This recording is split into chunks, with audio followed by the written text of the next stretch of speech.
সরকারের চাকরি দেওয়ার ক্ষমতা খুব সীমিত। সাম্প্রতিক সময় পুলিশের একটা ইন্টারভিউ চলমান আছে, সারা জেলা হয়তো 30-35 জন নেবে, আবেদন করছে 2500।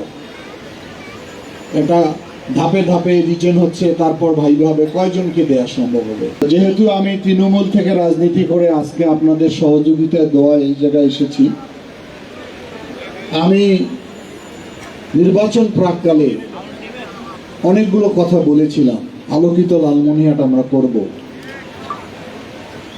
সেখানে প্রথম এবং সবচেয়ে প্রাধান্য জিনিসটা হচ্ছে কর্মসংস্থান সৃষ্টি করে দেওয়া। প্রচুর বেকার আমাদের এই অঞ্চলে।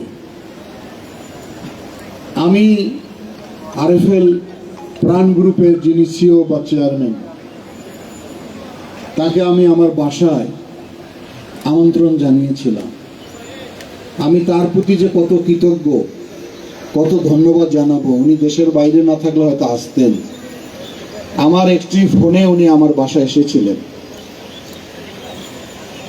তার সঙ্গে আমার দীর্ঘ আমি আলোচনা করেছি। আলোচনা আমার এত ভালো লেগেছে ওনাকে। উনি এত বিনয়ী, এত ভদ্র, কথা না বললে বোঝা যাবে না। উনি বাংলাদেশে কত ধরনের যে শিল্প কারখানা করেছে এটা তো আমরা কেউই জানি না, এবং বাংলাদেশ থেকে রপ্তানিযোগ্য কত ধরনের পণ্য যে বাইরে পাঠিয়ে বৈদেশিক মুদ্রা আমাদের দেশে নিয়ে এসে বাংলাদেশের অর্থনীতিকে সমৃদ্ধ করছেন। সেজন্য ওনার জন্য সবাই একটা আমরা জোরে তালি দিব। ওনাকে আমি বললাম যে আপনি আমার এলাকায় শিল্প কারখানা করুন। তো উনি বলল যে ঠিক আছে, তাহলে আপনার জেলায় আমি আসবো।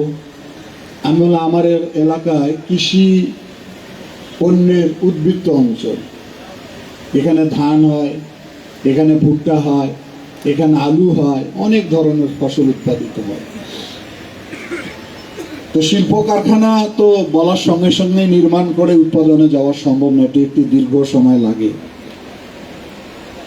তারপর ওনাকে আমি বললাম যে আমার এলাকার বিস্তীর্ণ চর, আমার মেয়েরা লেখাপড়া করতে পারে না। বলে কেন পারে না? আমি পারে না এই কারণে, নিরাপত্তার কারণে পারে না, আর্থিক সঙ্গতি নাই সে কারণেই পারে না। তো বাবা মারা অল্প বয়সে বিয়ে দিয়ে দেয়, বয়স হওয়ার আগেই। স্বাভাবিক কারণে পরে সংসার হয় না, আবার ওরা এসে আমার কাছে ভিড় জমায়। তা আমি চাই যে ওরা যাতে লেখাপড়ার একটা সাপোর্ট আমরা দিতে পারি। আমি বললাম যে আপনি যদি আপনার কোম্পানির থেকে আমাকে কিছু মেয়েদের বাইসাইকেল দিতেন, আমি চরের মেয়েদেরকে বাইসাইকেলটা দিতাম। সর্বশেষ আমি বললাম যে আমার এলাকায় কিছু যদি চাকরির ব্যবস্থা করে দিতেন। উনি 3 দিন পরেই আমাকে জানিয়ে দিলেন যে আপনার ওখানে আমি 1000 তরুণ তরুণীকে চাকরির ব্যবস্থা করে দেব। সেদিন যে আমার কি আনন্দ লেগেছে, আমার যে সেদিন কত ভালো লেগেছে সেটা আমি ভাষায় বলতে পারবো না। কারণ প্রতিদিন বাবা মারা বা তোমরা সবাই আমার কাছে ভিড় করো শুধু একটা কর্মসংস্থানের জন্য।